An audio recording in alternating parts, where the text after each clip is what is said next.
You've heard the story. Chip Beck shot a historic 59, then vanished to become an insurance salesman. But that's not what really happened. The truth behind his problems has finally been revealed, and it's nothing like what people think. Charles Chip Beck was one of golf's most consistent performers during his peak years.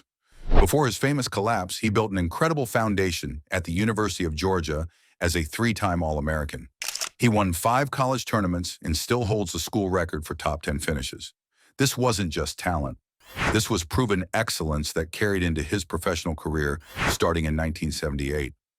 Beck's rise on the PGA Tour was steady and impressive. He secured 4 tour victories during the late 1980s and early 1990s. His wins included 2 in 1988 alone, the Los Angeles Open and the US F&G Classic. He followed these with the 1990 Buick Open and the 1992 Freeport-McMoRan Classic. But wins only tell part of the story. Beck finished second 20 times during his career, showing he could compete at the highest level consistently. His international reputation was equally strong. Beck represented the United States on 3 Ryder Cup teams in 1989, 1991, and 1993. He played a key role in the American victory at the 1991 War by the Shore. This wasn't a player who just showed up occasionally. This was someone who performed when his country needed him most. The most impressive validation of Beck's skill came in 1988 when he won the Vardon Trophy. This award goes to the golfer with the lowest adjusted scoring average over at least 60 rounds.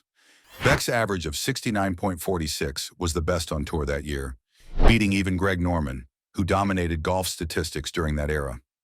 The Vardon Trophy isn't about lucky wins or hot streaks. It measures season-long consistency, which Beck delivered better than anyone else. Beck was also a constant presence on major championship leaderboards. He finished as joint runner-up in 2 U.S. Opens, first in 1986 at Shinnecock Hills, where he charged up the leaderboard with a final round 65. He repeated this performance in 1989, tying for second behind Curtis Strange. His closest call came at the 1993 Masters, where he finished solo second to Bernhard Langer. Tournament commentary noted his methodical approach, a trait that kept him in contention at golf's biggest events. If you're amazed by Beck's consistency and want to hear more incredible golf stories, make sure to subscribe and comment below about which golfer's career breakdown surprised you the most. There are more shocking revelations coming your way. Then came October 11, 1991 at the Sunrise Golf Club in Las Vegas, Nevada. Beck achieved something that would define his public image forever. He shot a round of 59 in the 3rd round of the Las Vegas Invitational. This was only the second time in PGA Tour history that a player had broken 60 following Al Geiberger in 1977. The round was pure perfection. Beck recorded 13 birdies and 5 pars, with no bogeys on a par 72 course just under 7,000 yards. The course was set up for low scoring with short rough to accommodate amateur participants, but that doesn't diminish what Beck accomplished. He capped the round with a 3-foot birdie putt on the 18th hole to seal the historic score. The stakes made the achievement even more special. The tournament hosts, the Hilton family, had offered a $1 million bonus to any player who could shoot 59. The prize would be split evenly between the player and a charity of their choice. Beck used his portion to fund the Chip Beck Scholarship, creating a lasting philanthropic legacy from his professional success. But even during this moment of triumph, warning signs appeared. Beck himself admitted, "I was trying to get through the round without collapsing." This quote revealed the mental pressure that came with such perfection. The achievement likely created unbearable expectations for Beck. His moment of perfection may have made his later struggles even more painful, as any failure would be measured against the impossible standard he had set.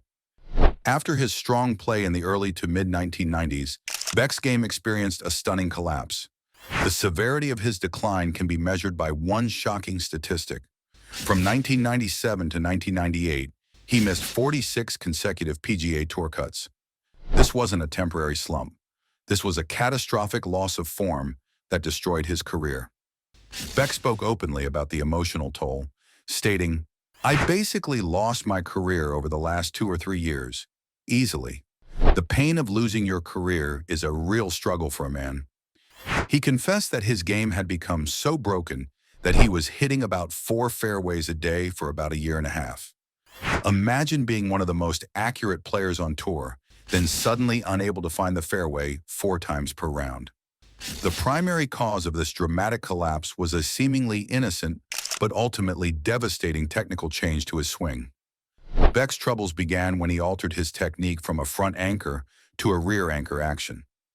This change, influenced by his mentor Mac O'Grady, involved adding extra lateral motion at the expense of his natural rotary action. The shift was made to help alleviate back pain, but it completely destabilized a swing that had won the Varden Trophy. This technical breakdown directly caused the loss of accuracy that Beck described. The fact that a player with a proven, championship-level swing was convinced to change it serves as a warning about the fine line between improvement and self-destruction in professional sports. Beck's story shows how fragile the biomechanical and psychological elements of a golfer's game really are. Now here's where the story gets interesting, and where most people get it completely wrong. The widespread belief that Chip Beck vanished from golf to become an insurance salesman is false. This is a case of mistaken identity that has persisted for years. An insurance agent named Chris Beck operates a State Farm office in Georgia, but his background doesn't match Chip Beck's upbringing in North Carolina or his college career at the University of Georgia. The truth of Beck's post-tour life is actually inspiring. After stepping away from the PGA Tour, he made a brief comeback on the Nationwide and Champions Tours. During this period, he recorded one of the most extraordinary shots in golf history. He made a hole-in-one on a par 4 at the 2003 Omaha Classic.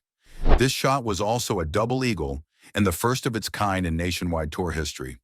His success on the senior circuit was recognized in 2011 when he won the Champions Tour Comeback Player of the Year award. Beck's modern identity is that of a full-time golf instructor. He brings his experience and wisdom to a new generation of golfers through personalized coaching. His mission is to inspire confidence and harness the power of positivity. He uses technology, including an AI-powered app called Perfect Motion, to provide remote instruction through his Chip Beck 59 Club. This new career path has allowed him to reconnect with former playing partners and find gratification in giving back to the game. Beck has also remained involved in golf philanthropy. He serves as a director of the Western Golf Association and is a generous donor to the WGA's Chick Evans Scholarship Fund. Rather than disappearing from golf, he chose to dedicate himself to it in a new and meaningful way. Beck's dramatic decline isn't unique in professional golf. Other elite players like Ian Baker Finch and David Duval experienced similar collapses, but for different reasons. Baker Finch's breakdown was psychological. As a major champion, his practice remained sharp, but he lost confidence under competitive pressure. He would hit perfect shots on the range, then hook drives out of bounds on the first tee of tournaments. David Duval's struggles were primarily physical. After his 2001 Open Championship victory, he was plagued by injuries to his back, wrist, and shoulder. These were compounded by personal difficulties and vertigo that made it hard to focus on the ball at address. His decline was about a once dominant body breaking down. Beck's story is different and perhaps more tragic. His decline wasn't caused by mental fragility or physical breakdown. It was initiated by a conscious, technical decision to alter a proven, Varden Trophy winning swing. He moved away from fluid, rotary action toward more lateral motion, a change his body and mind couldn't adapt to. This technical mistake led to the total loss of his game and profound personal struggle. Charles Chip Beck's career is a study in the contradictions of athletic greatness.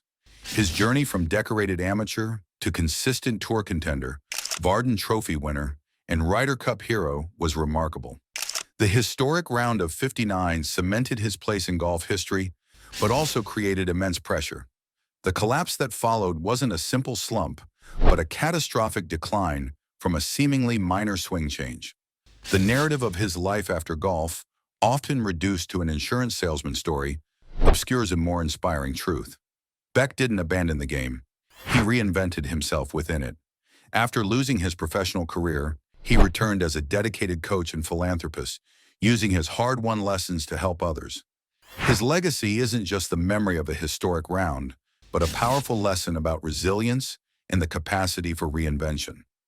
What makes Beck's transformation even more remarkable is how he turned his greatest failure into his teaching strength. The swing change that destroyed his career gave him unique insight into what can go wrong at the highest level. He understands the mental anguish of losing your game better than most instructors ever could. This first-hand experience with both perfection and collapse makes him uniquely qualified to help struggling golfers. Beck's approach to teaching reflects lessons learned from his own journey. He emphasizes the importance of working with your natural swing rather than forcing dramatic changes. His students benefit from his hard-earned wisdom about the dangers of overthinking technique and the value of building confidence through small improvements rather than major overhauls. If Beck's story of comeback and reinvention inspired you, subscribe for more amazing golf stories and comment about how you think professional athletes should handle career-ending setbacks. Beck shows us that finding renewed purpose after professional challenges is not only possible, but can be deeply rewarding.